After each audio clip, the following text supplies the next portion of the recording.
Queridos, nós estamos caminhando então, desde o domingo passado, por essa série nova de mensagens, que nós chamamos de Missão Ártemis 2. Óbvio, o pano de fundo é a viagem espacial do homem em direção à Lua, mais uma vez.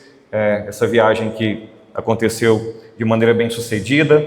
Alguns até questionavam se lá da primeira vez aquilo era fato mesmo, se não era apenas imagens fake. Enfim, dessa vez aconteceu diante dos nossos olhos, em tempo real, e não há agora como duvidar. De fato, o homem tem ido cada vez mais longe.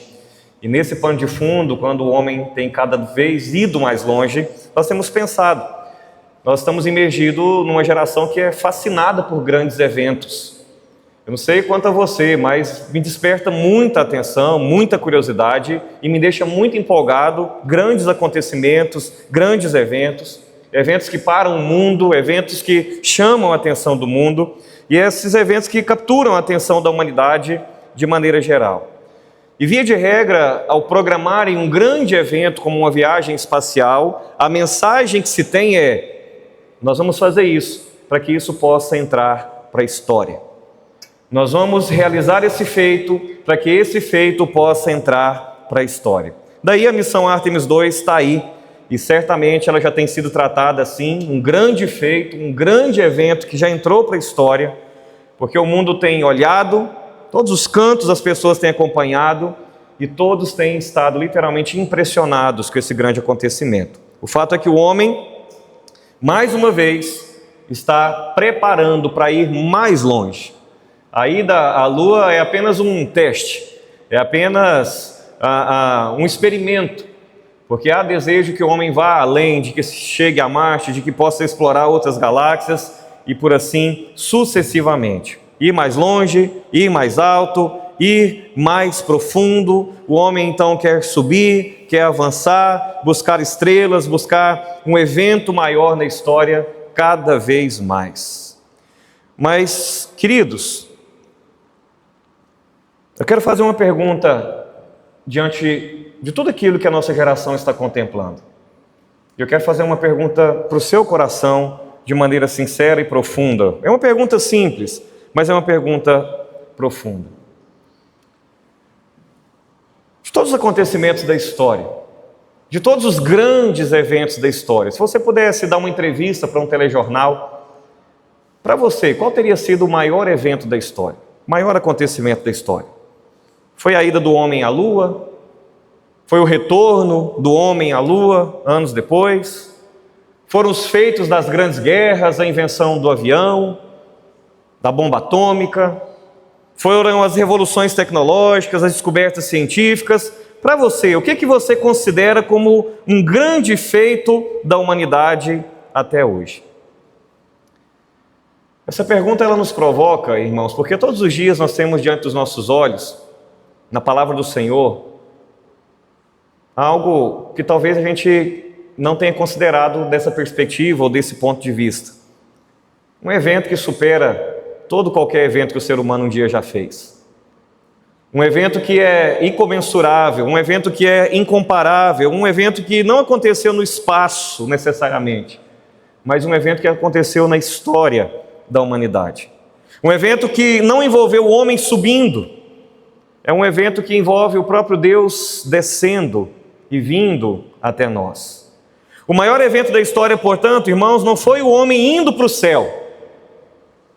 O maior evento da história, que de fato já aconteceu até hoje, e nunca, jamais será superado por qualquer outro evento que o homem venha a desenvolver, fazer acontecer, é Deus vindo até nós. É o próprio Deus vindo até a terra. E é exatamente isso que trata o texto do livro de João, o capítulo 1, do verso 1 ao verso 14, que eu convido você a abrir comigo nesse momento. Evangelho de João, capítulo 1, do verso 1 ao verso 14.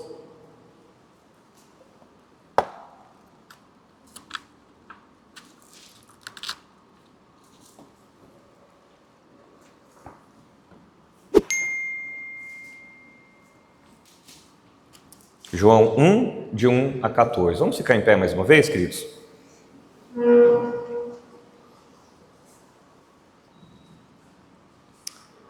Se você tiver a edição revista e atualizada, versão revista e atualizada, leia comigo, por favor. Se você está utilizando uma outra versão, acompanhe somente com os olhos, para que essa leitura ela possa ser coordenada e fluída dentro da mesma linguagem, dentro do mesmo sentido das palavras. Então vamos lá, 1, 2, 3. No princípio era o Verbo, e o Verbo estava com Deus, e o Verbo era Deus. Ele estava no princípio com Deus. Todas as coisas foram feitas por intermédio dele, e sem ele nada do que foi feito se fez. A vida estava nele, e a vida era a luz dos homens. A luz resplandece nas trevas, e as trevas não prevaleceram contra ela. Houve um homem enviado por Deus, cujo nome era João. Este veio como testemunha para que testificasse a respeito da luz, a fim de todos virem a crer por intermédio dele. Ele não era a luz, mas veio para que testificasse da luz, a saber, a verdadeira luz que, vinda ao mundo, ilumina todo homem. O Verbo estava no mundo, o mundo foi feito por intermédio dele, mas o mundo não o conheceu. Veio para o que era seu, e os seus não o receberam.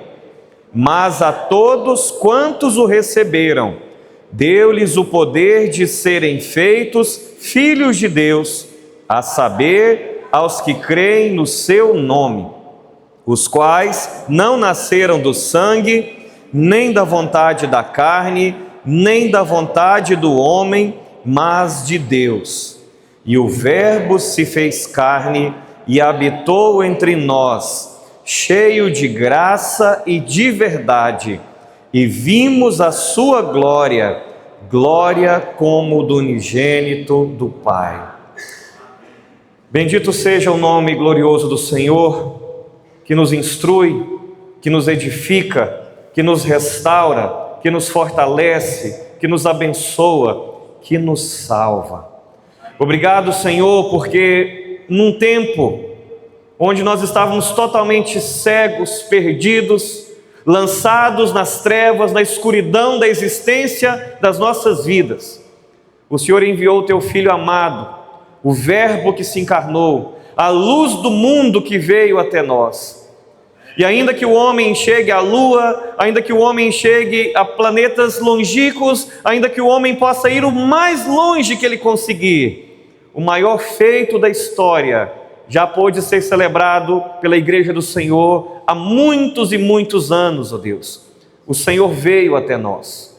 Ainda que o homem busque ir até o espaço, busque chegar até os céus já veio até nós. Bendito seja o nome do Senhor. Que nessa noite o céu venha nesse lugar. Que nessa noite o Senhor Jesus edifique a nossa vida. Que nessa noite a Tua palavra, ó Deus, preencha o vazio dos nossos corações. Que nessa noite seja noite de cura, de restauração, de perdão, de entrega. Seja noite onde a vida gere vida nos nossos corações. Em nome de Jesus. Amém. Você pode se sentar?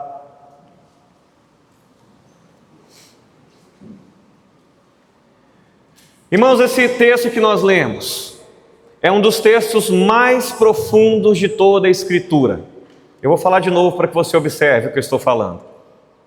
Esse texto que nós acabamos de ler é um dos textos mais profundos, é uma das revelações mais preciosas de toda a Escritura. Deus veio ao universo que Ele mesmo criou. Aqui nós não temos um foguete rompendo a atmosfera. Aqui nós não temos uma nave espacial orbitando a Lua.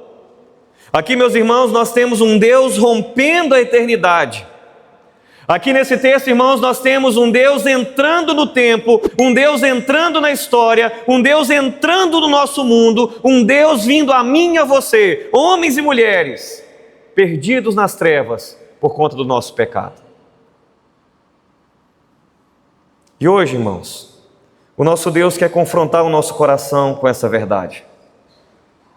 Jesus Cristo é Deus que se fez homem para salvar pecadores. Você pode dizer isso comigo?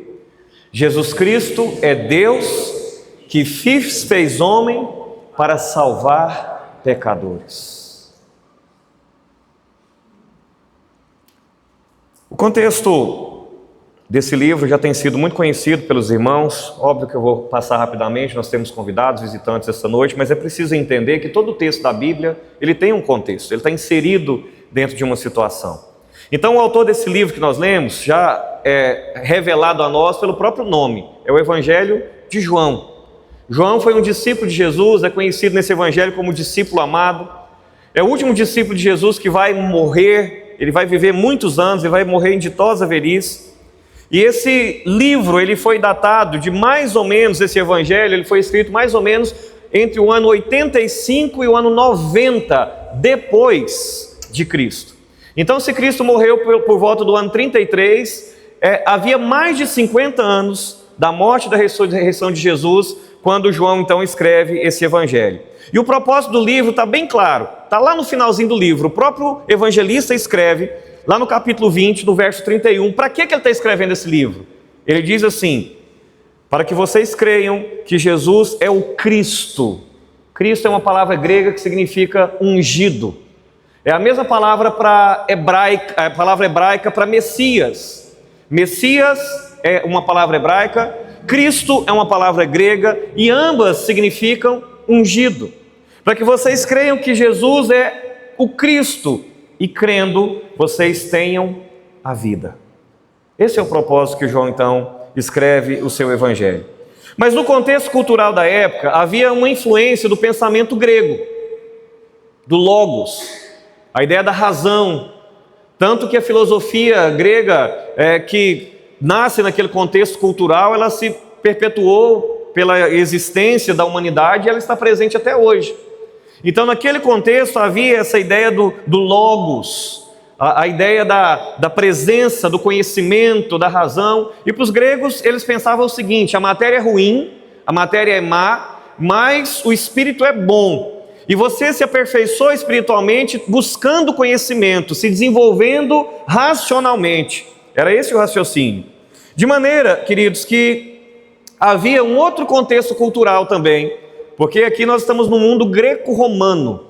O Império Romano havia vencido o Império Grego, então a cultura romana havia dominado então tanto o Império Grego, que dominava a filosofia, mas havia dominado, por exemplo, a Judéia, que é onde esse acontecimento se desenvolve. Então, dentro dessa cultura greco-romana, também tinha a cultura do judaísmo. E o que estava acontecendo nessa época aqui? Havia uma crescente expectativa de que Deus enviaria o seu prometido. Então, os judeus estavam aguardando com expectativa a chegada do Cristo, do Messias. Daí, queridos, João escreve o seu evangelho para mostrar que Jesus, o filho de Maria, que teve como pai terreno José, é o Filho de Deus encarnado, é o próprio Cristo. Então, esse evangelho é uma narrativa teológica, e do verso 1 até o verso 18 desse evangelho, nós temos aqui um prólogo cristológico. Ou seja, João começa o seu evangelho diferente da forma que Mateus começa, diferente da forma que Marcos começa, diferente da forma que Lucas começa. Eles começam via de regra ali na genealogia ou no ministério de Jesus. João começa o seu evangelho focando na divindade de Jesus. João quer deixar claro: Jesus é Deus.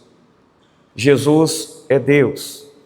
Então, dentro dessa perspectiva desse prólogo, desse primeiro capítulo, o que João quer mostrar para nós? Antes de qualquer milagre, antes de qualquer cura, antes de qualquer poder sobrenatural, João está mostrando para nós quem é Jesus. E porque Jesus é Deus, na sequência você vai ver no capítulo 2 do seu evangelho, que ele já vai logo transformar água em vinho. E na sequência ele já vai começar a fazer outras curas e milagres e maravilhas, coisas que somente o Filho de Deus teria poder para fazer, e coisas essas que somente Jesus pôde fazer.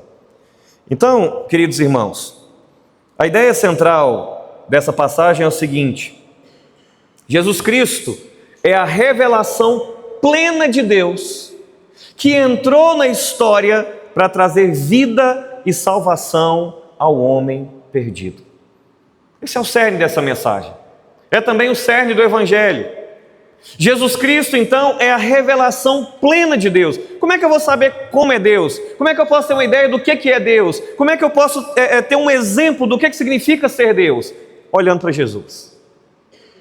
Ele é a imagem exata, a expressão completa do seu ser. Então Jesus é a revelação plena de Deus que entrou na história para trazer vida e para trazer salvação ao homem perdido.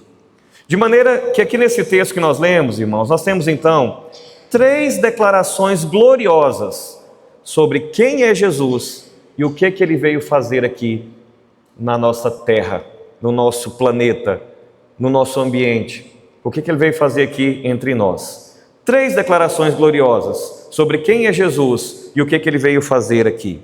A primeira aparece logo aqui no verso 1 e no verso 2. No princípio era o verbo estava com Deus, o verbo era Deus, ele estava no princípio com Deus. O que João está mostrando para a gente bem no comecinho do seu evangelho? Jesus Cristo é o Deus eterno. Ele não é um Deus, ele é Deus. Então perceba que João começa o evangelho da mesma forma que o autor de Gênesis começa também lá no início. O primeiro versículo da Bíblia também começa com essa expressão: no princípio criou Deus os céus e a terra. Intencionalmente João coloca agora também no início do seu evangelho: no princípio era o verbo, e o verbo estava com Deus, e o verbo era Deus. Mas tem um detalhe, irmãos. Enquanto o livro de Gênesis fala do começo da criação, João, aqui, ele está falando de antes do início da própria criação. Quando João usa a expressão para Jesus aqui no princípio, João está dizendo que é antes do tempo, antes do início de qualquer coisa, antes do universo, antes da matéria. Cristo já era, Cristo já existia, Ele é eterno. Nós cantamos aqui, Ele é o Alfa. Alfa é a primeira letra do alfabeto grego. Inclusive nós herdamos isso, né? Alfabeto.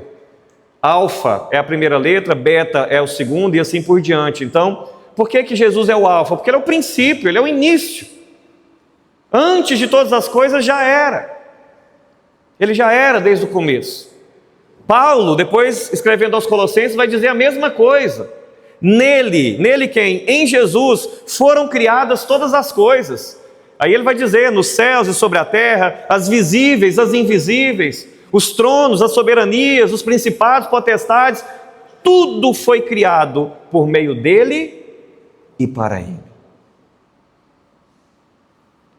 No princípio era o verbo.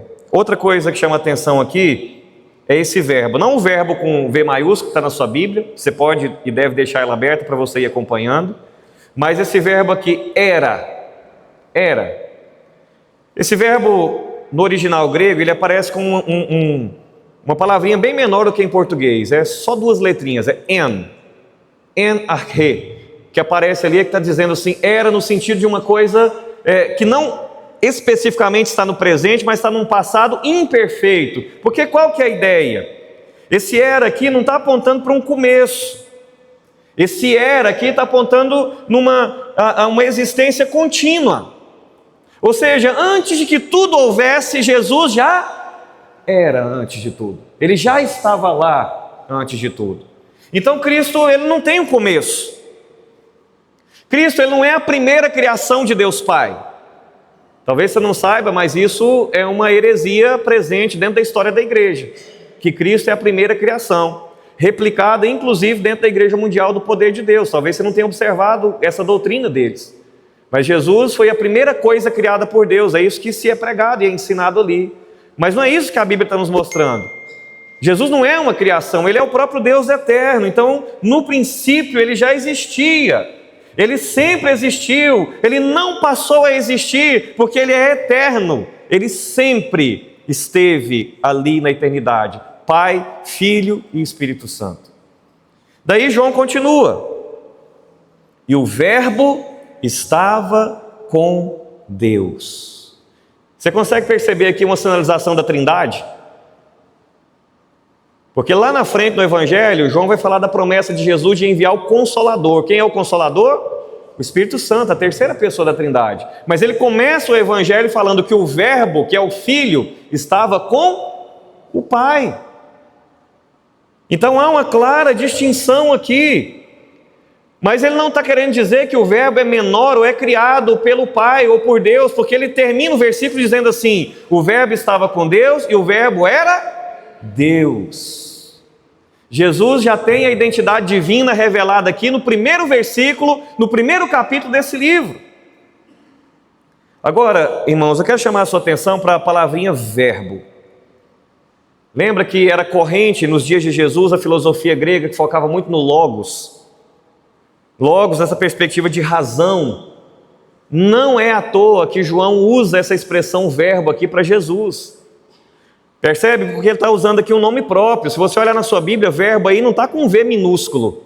Ele está com um V maiúsculo, é um nome próprio. Ele está falando de Jesus. Então o verbo, ele pode ser traduzido aqui por palavra, ele pode ser traduzido aqui por razão, ou ele pode ser traduzido por expressão. Isso aqui é muito profundo, irmãos, porque o que João está mostrando para nós aqui, escancarando diante dos nossos olhos, é Jesus é a autoexpressão de Deus. Ele é o próprio Deus. Então Jesus, ele não é apenas um professor, ele não é apenas um rabi, um mestre, ele não é apenas um profeta, ele não é apenas um homem extraordinário, um homem admirável da história, como tantos têm dito por aí. Não, eu gosto, eu acho Jesus interessante, porque ele foi fantástico. Ele não foi só interessante. Meus irmãos, Jesus é Deus. E esse é o ponto fundamental da doutrina da igreja cristã. Jesus é Deus que se encarnou. Então, irmãos, antes de Belém, Jesus já existia. Antes da manjedoura, Jesus já existia. Antes, irmãos, da cruz, Jesus já existia. Antes de Belém, Ele já era. Eternamente Ele é. Antes da manjedoura, Ele já reinava. Antes da cruz, Ele era Senhor absoluto de todo o universo. Então Jesus, Ele não começou ali em Belém quando Maria dá a luz.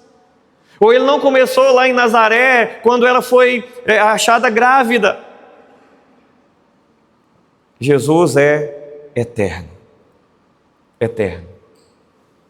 De maneira, irmãos, que enquanto o homem tenta alcançar o céu, o próprio Cristo já estava lá, desde sempre. Enquanto o homem tenta ir cada vez mais longe, o próprio Cristo já estava além, desde sempre. Mas certamente, esse texto, se colocando diante dos nossos olhos, nos faz refletir um pouco. Porque afinal de contas, irmãos, quem é Jesus para você?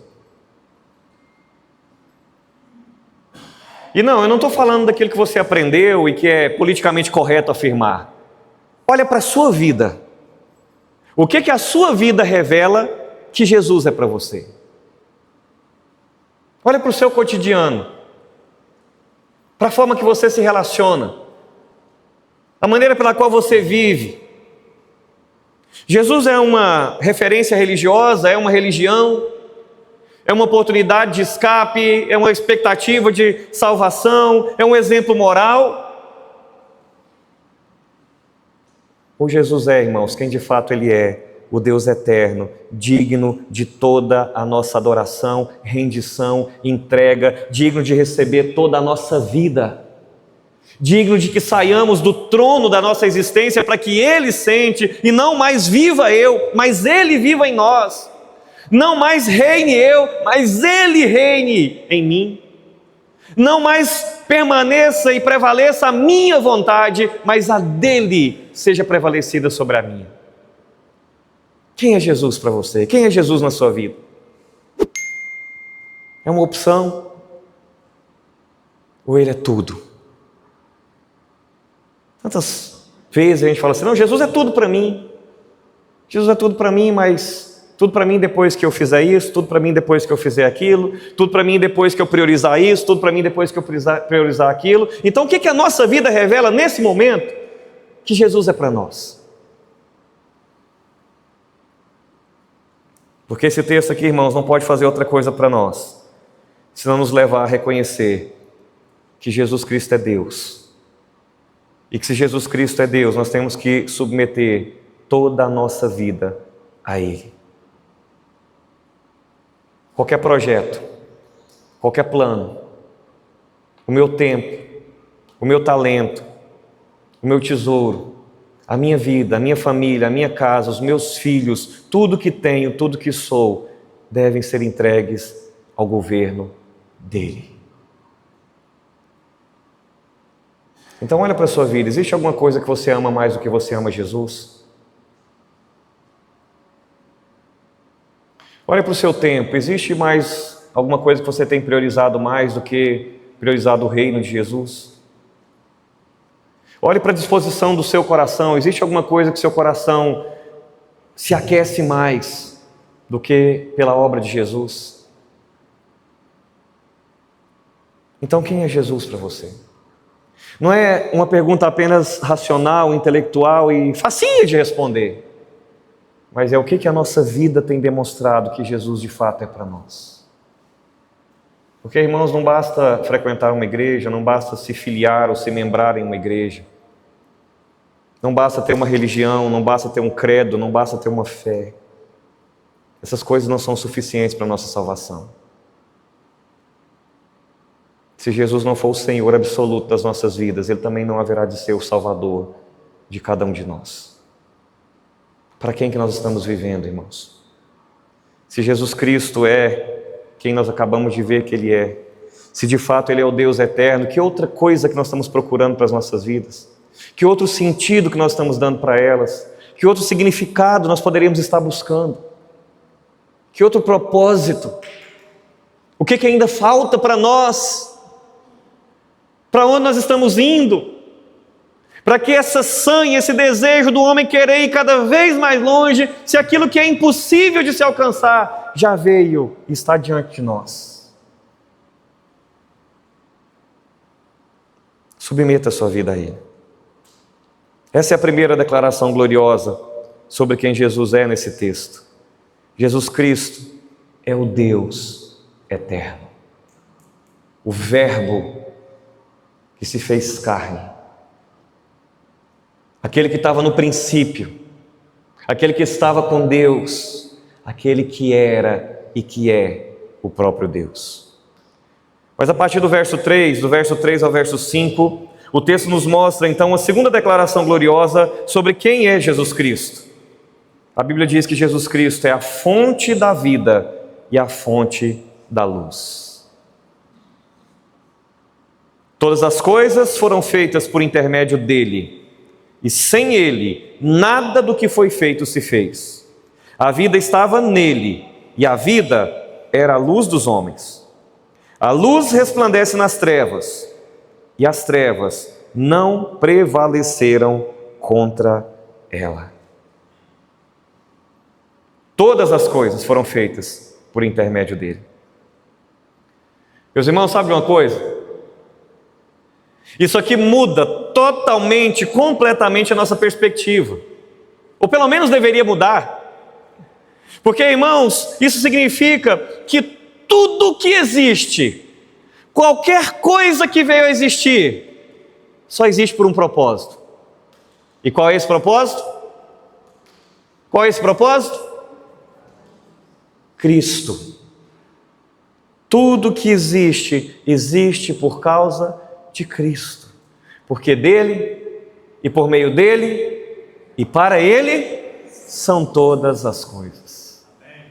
Isso inclui a sua vida, meu irmão. Isso inclui os seus hábitos, seus pensamentos, o seu coração, os seus planos, a sua vida, a sua carreira.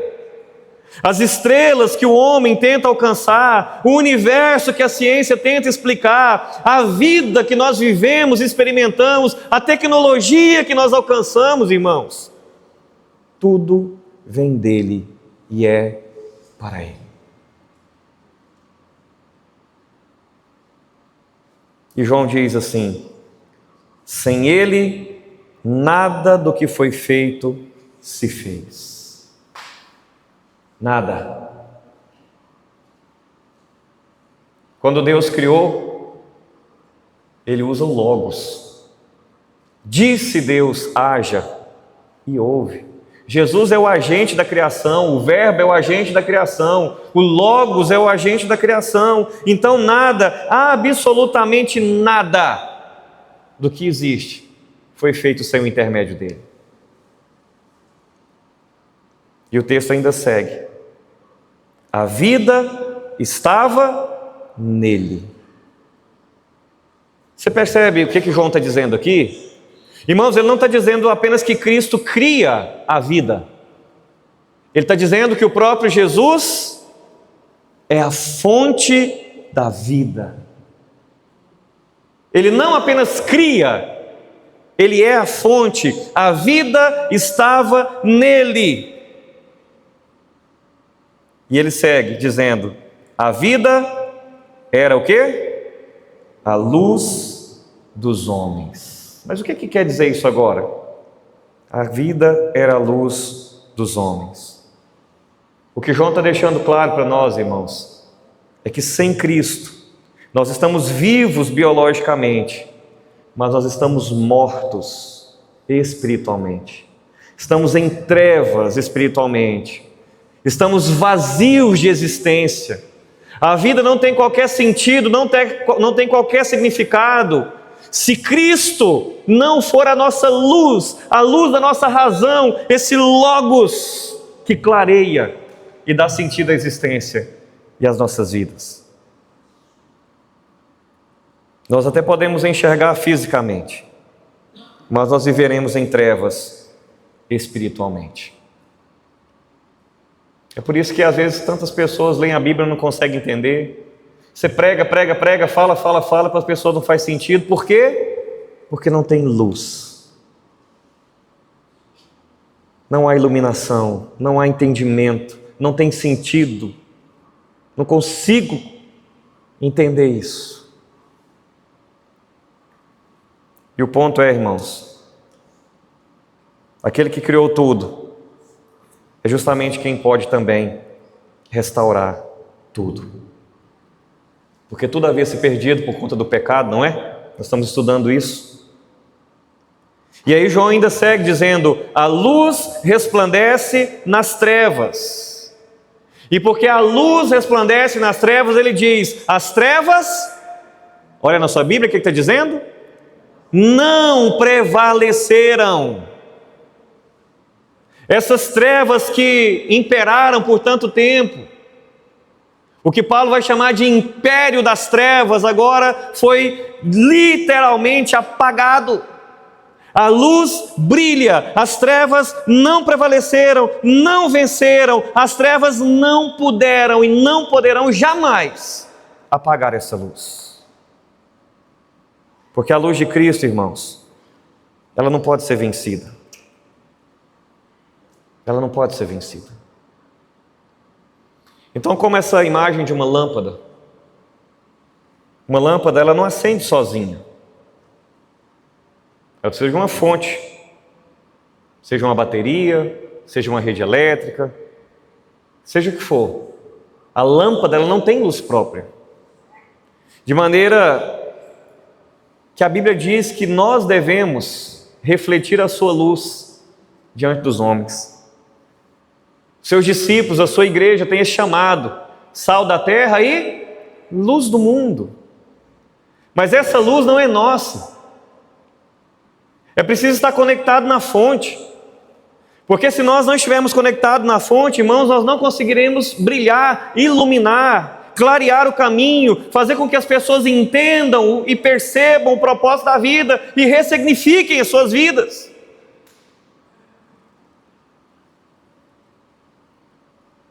Então a pergunta para nós essa noite é: a sua lâmpada está conectada nessa fonte?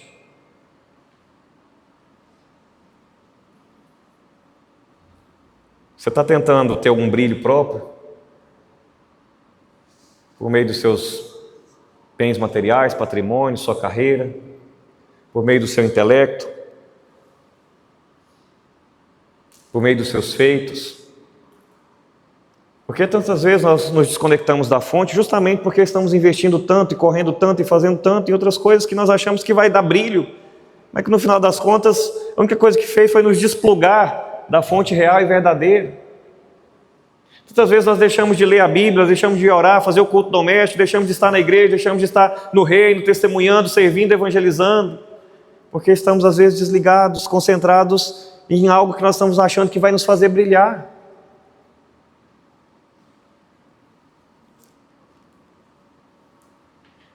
A lâmpada ela pode ser bonita, ela pode ser bem desenhada, ela pode ser cara, mas sem uma fonte de energia, irmãos, ela não serve para nada. Assim somos nós sem Cristo. Nós podemos ter uma parede cheia de diplomas, podemos ter uma conta cheia de recursos, nós podemos deixar uma herança vultosa para os nossos descendentes, nós podemos decolar profissionalmente, mas se nós não estivermos, irmãos, conectados em Cristo, qual que é o sentido de todas essas coisas? Louco, essa noite te pedirão a tua alma, e o que tem preparado para quem será? Essa é a palavra de Jesus para quem se despluga dele e tenta encontrar brilho em outras coisas. Tenta encontrar prazer, satisfação, alegria em outras coisas. O texto, irmãos, então, nos faz uma convocação. Buscar vida em quem verdadeiramente é a fonte da vida.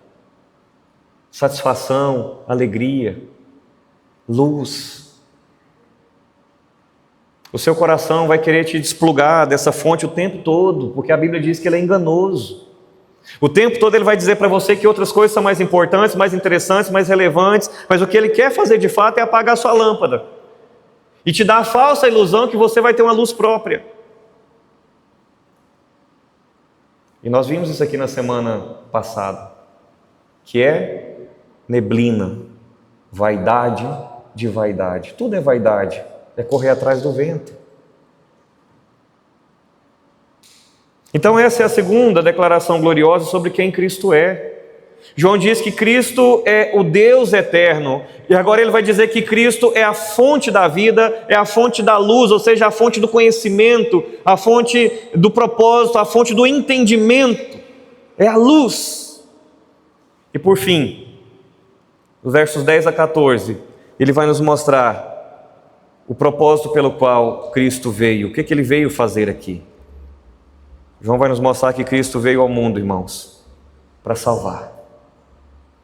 Porque se ele não tivesse vindo ao mundo, não haveria para nós qualquer possibilidade de salvação. O Verbo estava no mundo, o mundo foi feito por intermédio dele, mas o mundo que ele fez não o conheceu. Ele veio para o que era seu, e os seus não o receberam. Mas a todos quantos o receberam, deu-lhes o poder de serem feitos filhos de Deus. Quem são esses? Os que creem no seu nome. Os quais não nasceram do sangue, nem da vontade da carne, nem da vontade do homem, mas de Deus. Então o Verbo se fez carne e habitou entre nós, cheio de graça e de verdade. E vimos a sua glória, glória como do Filho único do Pai. Se esse é um dos textos mais importantes da Bíblia, João 1, de 1 a 14, certamente, irmãos, o verso 14 é um grande e profundo revelar de Deus para nós. O ponto mais profundo desse texto é esse: o Verbo se fez carne. Se fez carne. Literalmente a expressão grega que significa tornou-se carne, se encarnou, uma encarnação real. Porque dentro desse contexto da filosofia grega, alguns que vieram para dentro da igreja começaram a afirmar que a encarnação de Jesus não havia acontecido. Jesus veio, ele andou, pregou, ele foi para a cruz, mas que ele nunca se encarnou, porque a matéria é ruim, segundo os gregos, e o Espírito é bom. E se Jesus é Deus, ele jamais poderia ter tido um corpo. Mas João faz questão de afirmar aqui: o Verbo se fez carne. Meus irmãos, isso aqui é o cerne, é o coração do Evangelho. O Deus Criador, o Deus soberano, o Deus grandioso, o Deus eterno, o Deus todo-poderoso, se tornou homem. Se fez homem. Não na aparência, não numa ilusão de um espectro visual, mas o texto diz que ele se tornou carne. Por isso o próprio João, que escreve esse evangelho, depois, um tempo escrevendo a carta, a primeira dele, para justamente combater essa heresia que havia entrado dentro da igreja, que Jesus não tinha um corpo, ele vai dizer: como não? Os nossos olhos viram, os nossos ouvidos ouviram, as nossas mãos apalparam a respeito do verbo da vida. João dá um testemunho, irmãos, porque João tinha tantas vezes abraçado Jesus, pegado em Jesus, reclinado sobre o peito de Jesus. Jesus não era um espírito, ele se encarnou. Há uma humanidade real, existe uma vida real, e porque existe uma vida real, também houve sofrimento real. Ele teve fome, ele teve sede, ele sentiu angústia na sua alma. A Bíblia diz que ele chorou. E por fim, irmãos, depois de espancado, sentir dores, ultrajado, rasgado, ele foi pregado numa cruz. E ele morreu. Então João diz que esse verbo que se fez carne, ele habitou entre nós. A palavra que foi traduzida para o português aqui, habitou, ela tem um sentido no original de tabernaculou. É a mesma expressão lá do Antigo Testamento para tabernáculo. Tabernáculo era aquela tenda móvel onde Deus manifestava a presença dele com o povo. Se o povo estava acampado, o tabernáculo era montado, a presença de Deus se manifestava ali. Então tabernacular significa morar, significa a presença de Deus, significa que Deus armou a sua tenda entre nós por meio de Jesus Cristo. E da mesma forma, irmãos, que Deus esteve presente com o povo lá no tabernáculo, lá no deserto, agora Deus está presente novamente por meio de Jesus Cristo. Não numa tenda, não numa estrutura montada, mas na pessoa do Filho que se encarnou. E o texto diz algo doloroso aqui.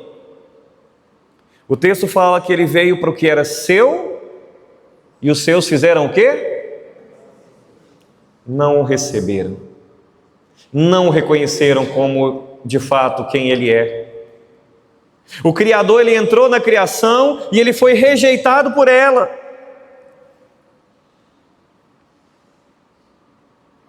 Como um rei que entra em uma das cidades do seu reino, mas é ignorado pelo seu povo. Como um grande empresário que chega em uma das suas empresas e é ignorado pelos seus funcionários. Como um pai de família que depois de um tempo fora de casa chega e é ignorado por sua esposa e por seus filhos. Os seus não receberam. Mas há uma notícia aqui, irmãos, que diz respeito a você e a mim. Nem todos o rejeitaram. A narrativa segue dizendo: mas a todos quantos o receberam, aqueles que creram que de fato ele é o Filho de Deus, aqueles que reconheceram que de fato ele é o Messias, o Cristo, deu-lhes o poder de serem feitos filhos de Deus.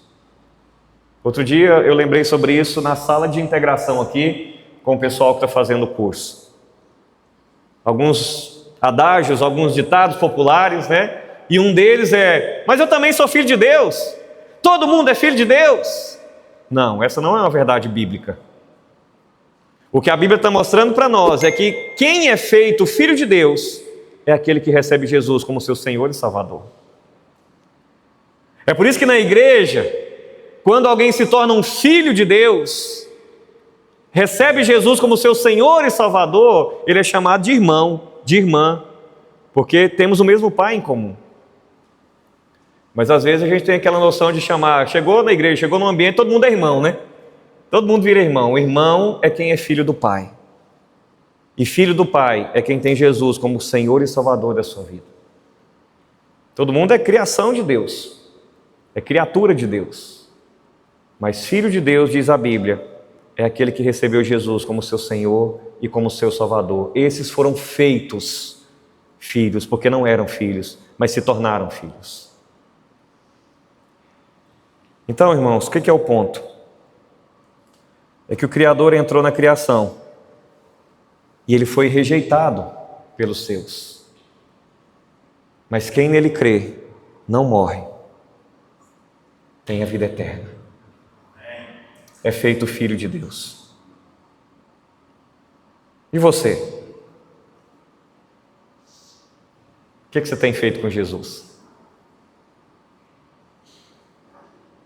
Você tem recebido? Tem reconhecido? Tem crido? Tem adorado? Tem servido? Porque não existe neutralidade diante de Jesus. Ele mesmo disse: quem comigo não ajunta, espalha. Meus irmãos, o que o texto escancara diante dos nossos olhos é que existe para nós uma possibilidade de salvação. E a única possibilidade de salvação que existe para o homem perdido está em Jesus Cristo. Você foi feito por Ele, por meio dEle e para Ele. E a sua vida não vai fazer qualquer sentido em nada que você venha empreender nesse mundo, até que Ele seja o primeiro, até que Ele seja o centro, até que Ele seja tudo para você. Jesus não é apenas o nosso final de semana. Jesus não é apenas o nosso culto. Jesus não é apenas a nossa crença, irmãos. Ele é a fonte da nossa vida. E se nós não encontrarmos vida nele, nós não vamos encontrarmos vida em qualquer outro lugar. Então viva como um filho de Deus. Viva como uma filha de Deus. Se você já o recebeu como seu Senhor e como seu Salvador, viva como tal. Filhos e filhas de Deus, homens e mulheres segundo o coração de Deus. Mas se você ainda tem contabilizado o custo de se tornar um filho de Deus, de entregar a vida para Jesus, de se juntar à família de Deus aqui nessa vida, eu quero te dizer, você está talvez retardando a maior e melhor e mais importante decisão da sua vida, que não pode esperar o final de semana que vem. E foi por isso que você está aqui, foi por isso que você veio. Porque Deus quer que você viva como um filho dele, como uma filha dele. E o que você tem que fazer para isso? Se tornar realidade na sua vida? Creia. Creia. Porque todo aquele que nele crê não morre, mas tem a vida eterna. Confesse os seus pecados. Arrependa-se da forma que você tem vivido, como você tem vivido, longe de Deus, distante de Deus. Reconheça a necessidade de salvação e peça para que Ele de fato seja o seu dono, o seu Senhor. Eu não estou falando sobre frequentar a igreja, nem de se tornar membro de igreja. Eu estou falando sobre se tornar um filho de Deus, uma filha de Deus, porque é muito provável que as pessoas consigam se tornar membros e ainda assim não se tornaram filhos e filhas de Deus. O próprio Jesus diz que o joio e o trigo eles crescem juntos. Então não significa que a gente tem 10, 20, 30 anos de igreja que a gente já é um filho, porque a nossa vida vai revelar isso. Quem é o Senhor dela? Quem é Jesus para nós? Qual o lugar que Ele tem ocupado? Meus irmãos, hoje pela manhã nós vimos que os céus proclamam a glória de Deus. Mas o nosso Senhor Jesus Cristo revela o coração do próprio Deus. A criação mostra o poder de Deus, mas aquela cruz, irmãos, ela mostra o amor de Deus. O universo declara que Deus existe. Os astronautas subiram e ficaram encantados e glorificaram e exaltaram o nome de Deus mais uma vez. Mas Cristo declara que Deus salva. O homem continua tentando ir cada vez mais longe, continua tentando subir cada vez mais. Mas Deus já desceu, irmãos. Ele já veio até nós. O maior evento da história, então, não foi o homem ir à lua. O maior evento da história, irmãos, foi Deus vir à terra. E Ele não veio trazer tecnologia embarcada. Ele veio trazer redenção, resgate, salvação. Agora, eu gostaria de encerrar falando diretamente ao seu coração. Mais uma vez, ao sair daqui essa noite, o que Jesus vai ser para você? Ao se levantar dessa poltrona, ao se dirigir em direção à sua casa, o que Jesus vai ser para você? Se você tem vivido afastado dos caminhos do Senhor, ainda que talvez não tenha se afastado da igreja do Senhor, nessa noite Ele nos dá uma oportunidade maravilhosa, irmãos, de conversão, de mudança de rumo, de mudança de sentido, de nos voltar para Ele mais uma vez. Que nós saímos daqui com a nossa vida conectada à fonte, que a nossa luz possa brilhar nessa semana, no nosso trabalho, na nossa casa, com os nossos amigos, nas nossas redes sociais. Que Jesus Cristo reine em nós e brilhe, meus irmãos, através de nós, que nós possamos exalar o bom perfume de Cristo, mas hoje não endureça o seu coração, volte a sua vida para Ele. Arrependa-se dos seus pecados, arrependa-se da sua rebeldia, arrependa-se do seu desejo de autonomia e receba a Cristo, não somente como Salvador, mas como Senhor da sua vida, como dono da sua vida. Que você possa dizer: Senhor, eu não quero mais viver para mim mesmo. Que o Senhor possa viver em mim. Que o velho homem possa morrer dia após dia e que esse novo homem possa viver pelo poder do Espírito Santo do Senhor. Submeta a sua vida a Ele. Tudo que você tem, tudo que você é, entregue para Ele. Mas creia nele, meu irmão. O maior desafio no nosso coração continua sendo ainda crer verdadeiramente no Senhor Jesus. Porque todas as vezes que brota o pecado, vem a provação ou vem a tentação, vem também a perguntinha: será? Como o meme que rola aí nas redes sociais: será? Sim, Ele é. E a nossa vida não tem qualquer sentido se vivida distante dEle. Submeta a sua vida a Ele. Ande com Ele. Consagre a sua vida, irmão. Separe o tempo da sua agenda para você ler a Bíblia todo dia, para você orar todo dia, para você adorar Ele todo dia na sua vida devocional, no seu momento devocional. Essa semana eu fiquei muito impactado por conta desses drops de devocional que a gente posta e distribui nos grupos, a quantidade de irmãos que começaram a repostar nas suas redes, que encaminharam para outros grupos, que colocaram nos seus perfis, nos seus stories. É o Evangelho sendo proclamado, é a palavra de Deus sendo levada de uma maneira que está tão fácil, que está na palma da mão, e que a gente, somando forças, faz isso ir mais longe, mais além. Que a gente continue fazendo isso, irmãos. Esse é o nosso chamado, essa é a nossa missão, esse é o sentido de ser membro da igreja, de ser família de Deus, de ser povo, de ser raça eleita, é ter um propósito, é ter uma missão, é ter uma compreensão de que nós temos um papel nessa geração que nenhuma outra poderá fazer, é alcançar aqueles que estão à nossa volta para Jesus por meio do Evangelho, e sermos transformados todos os dias também por esse Evangelho. Então caminhe com Jesus. Porque o universo ele pode até impressionar as pessoas, mas somente Jesus pode salvar as pessoas. Que essa mensagem seja todos os dias o nosso alimento, a mensagem do Evangelho, mas que seja todos os dias também a nossa proclamação. Colegas, amigos, vizinhos, familiares, conhecidos, compradores, fornecedores, que todos possam ouvir de nós: ainda há tempo, ainda é tempo, Jesus continua salvando pessoas. Hoje, se ouvirdes a sua voz, não endureçais o vosso coração.